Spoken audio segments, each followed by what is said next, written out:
Transitioning to our next presenter, Steve Conger comes from a background of operational, technical, and academic avalanche experience and training. Steve has worked as a ski patroller, highway avalanche forecaster, has earned a graduate degree in snow science, served as editor of the Avalanche Review, a board member of the AA3, is chair of the CAA Education Committee, and currently fills the role of chair for the Ethics and Standards Committee. His specialties include mapping, planning, technology development, and integration of avalanche forecasting methods for transportation, ski areas, commercial, and commercial backcountry sectors. Steve, thank you for being with us, and feel free to take it away. Okay, now how's my camera? Is it on yet? We can see your presentation. Okay, how's that? There you go, great. Wow, that was a mouthful. Thank you, Renee, and thank you to the NSAW for this chance to share. It's pretty interesting, the virtual role of presenting. Speaking to you tonight from Golden, British Columbia, on the traditional lands of the NSAW. And I'm pretty excited about what I've got to share here. So just to introduce my presentation a little bit, have you ever been in the backcountry when you felt you wanted to talk about the conditions or the decisions being made, but you just didn't feel comfortable in the situation? But at the end of this presentation, it's my hope that you'll have added a communication shortcut to your backcountry toolbox to improve risk management when you're out there in a group. It's a tool uniquely, for a large group. And when I say large group, 4 or greater friends or peers. I came to this with, okay, my clicker didn't work here. So let's click here. Did it change? I'm not seeing a change here.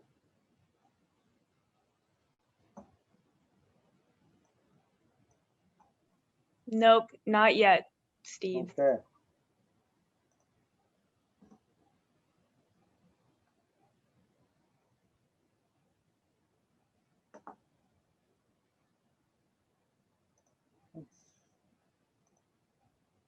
This worked before when we were trying it. Let's just try this one more time here.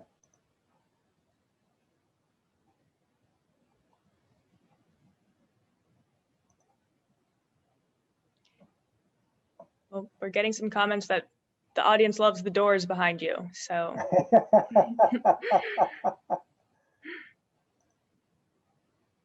Okay. So maybe.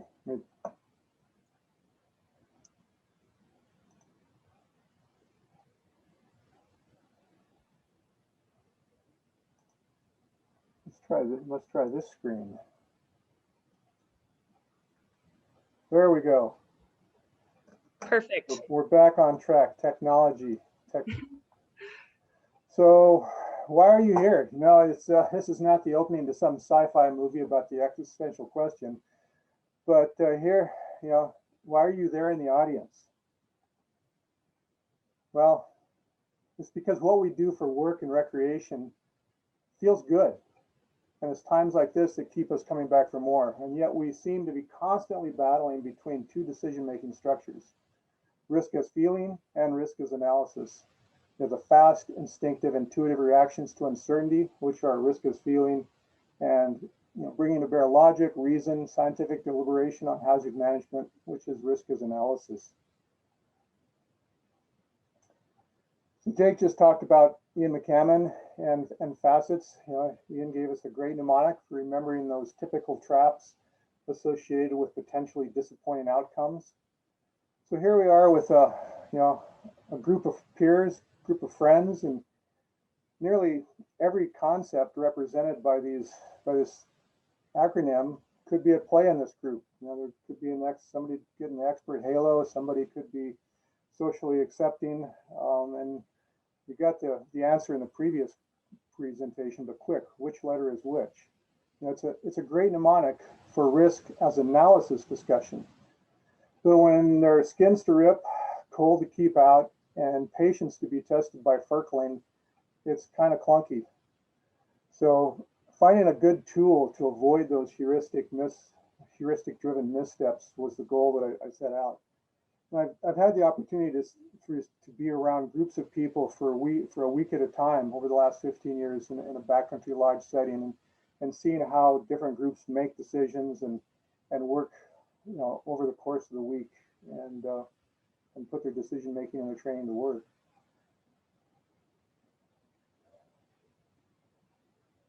I trust this image is memorable, and I think it's definitely effective in getting your attention. And that snow looks pretty friendly. Well, I thought somebody must have tackled this problem before, so I looked and I was right. And the guidance I found said that these are the 3 things that a group check should be. It should be friendly, and it should be effective, and it should be memorable. And so now think, picture the mad scientist with a notepad and a dimly lit pad working through countless iterations. And that led me to HUCKEM, HUCKEM. So HUCKEM is a prompt. It's a stimulus for a structured discussion in an informal moment. It's a conversation that can occur in the 2 minutes prior to this photo. Don't just drop in, HUCKEM. Sounds pretty friendly to me. So HUCKEM is made up of 3 2-letter concepts: HU, CK, and EM. Hazard uncertainty, collaborative knowledge, and exchange mindset. And I'm just going to put that graphic down there in the corner so it's for reference as we go through this. And let's talk about each one of these individually. Hazard uncertainty. Typically we find ourselves making decisions in the field on just a few local observations. We only see a small picture. Larger views give us more clues to what's happening. The hazard uncertainty here, it could be any of the following. The moderate compression test results, the wind loading, or is the uncertainty from the bad data if this person is actually doing hard taps rather than moderate taps. We have the conceptual model of avalanche hazard, which has provided us with a framework of components to think about when we're talking about avalanche hazard and to communicate it within the bulletins. The avalanche problem type, the location in the terrain, sensitivity to triggering, spatial distribution, and the destructive size. A really quick answer to hazard uncertainty is, which one of these are you most feeling uncertain about? Or which one of these has become uncertain as the days progress? This is the same slope as the last photo. Different avalanche, different day. What's the hazard uncertainty here? Is it the same for both situations, or is one the sensitivity to triggering, or in the other one spatial distribution? Both are remotely triggered by a ski tour ascending. Both were surprises. Verbalizing our hazard uncertainty helps us keep our perspective focused on the margin for error. It then actualizes how close we put ourselves to the hazard uncertainty in the terrain. Is it the changing conditions, the consequences of the conditions, and where you are in the terrain? So I played with some ideas, and this is a graphic that attempts to capture a perspective on it. It's probably good for discussion over the beverage of your choice as a starting point. But if we look at relative uncertainty between the different types of avalanche triggering, we can see stubborn on one end and touchy on the other. Now, hypothetically, we can consider that a storm slab is far less uncertain than a cornice in terms of its effect on your hazard. These are just some things to think about as you're running through your head about, what's hazard uncertainty. It's, don't get into the weeds, don't get into the details. It's just one of those, high level things. Are you what's most uncertain about the hazard? Is it the sensitivity of triggering? Is it a range, or is it changes between locations? So we move on to collaborative knowledge. The CK, it's between the HU and EM, it ties it together. Collaborative decisions and observations are the core of our avalanche risk management framework. Collaboration results in decisions that are consistently better than individual ones. No individual is given the expert halo. No one individual sets the objective. Collaboration on observations provides a bigger picture and helps reduce uncertainty. CK means that everybody talks in the group. Ensure that everybody has something to offer and does offer something, because it's not everybody that happened to be looking sideways on that one step up the skin track between the trees and see that unique slide that had come out around the corner that changes, that one piece of information that really changes the way you look at today. Exchange mindset. Everybody has a perspective on the situation. Everybody has a mindset. It's the how for where they think they're going, given the conditions. Exchanging individual mindsets completes the picture. It's a necessary conclusion to the process. It's a great way to understand how your partners are viewing the situation. If you're in one mindset and your partner's in another mindset, that ensures acknowledgement and clarification of what's going. Simply put, we can't HUCKEM unless the entire group is on the same page. So, and we don't know that. And just a real quick, hey, I'm stepping out. Oh, I'm in assessment mode. There are a few mindsets, collections in use out there. The CA strategic or operational mindset that Roger Atkins came up with, the terrain use mindset that ARI has in their courses. Any of them work. The common characteristic is that embedded in the standardized list is an anticipated risk management strategy, a lot like what Jake was just talking about. So here we are, back to why we're here. And we've walked through a group check tool, HUCKEM, that's friendly, effective. I hope it's effective. It's certainly memorable, in my opinion. And what it does is it creates a motivational bias towards actions that fits the situation. So there's just 3 parts, 3 points. HUCKEM, HUCKEM. What's the primary hazard uncertainty from everybody? What's everybody's mindset? To drive a quick, explicit, and systematic discussion amongst a group of peers. Try it. Cite it to your partner, pause at key decision point, kindly ask, can we HUCKEM? 2-minute conversation. Put a sticker on your field book or your helmet. That'll start the conversation on its own. So that was really fast. High points about HUCKEM. If you want to find out more, it was one of the articles chosen from the Avalanche Review that it's in the launch of the digital TAR that's online, or you can shoot me an email.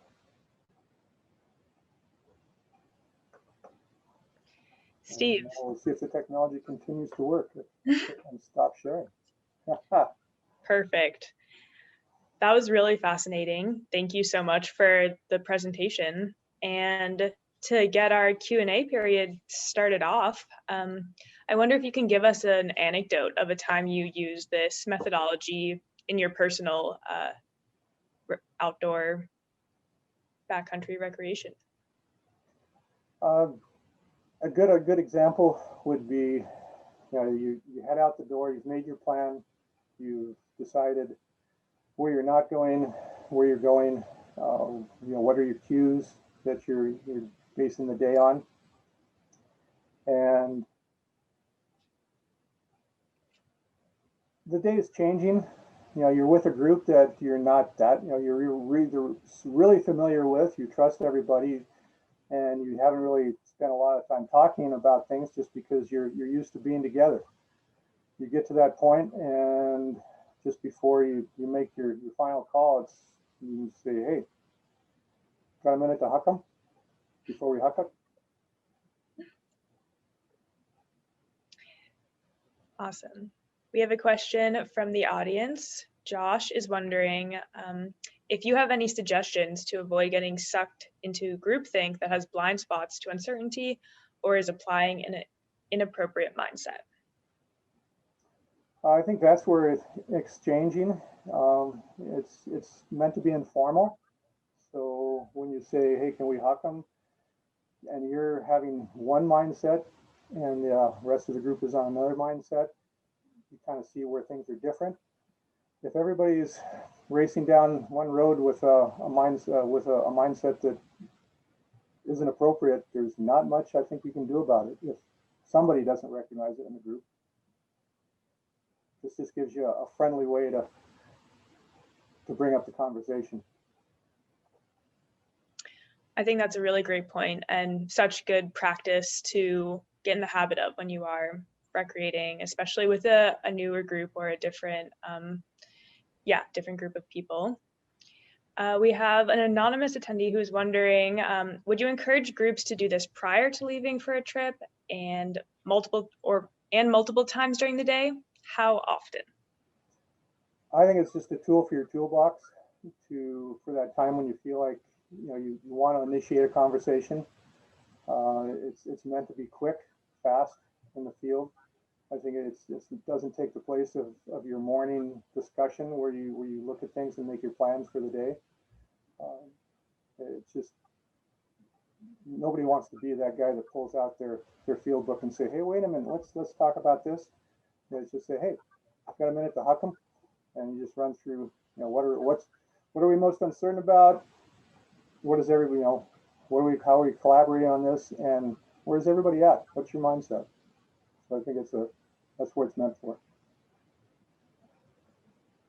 Yeah, it is indeed a great tool, and I think something that professionals and recreationists alike can use throughout the season. So thank you so much, Steve. Really appreciate the presentation, and your email has been posted in the group as well, so folks can follow up if they have some more questions that they think of later. But thank you, Steve.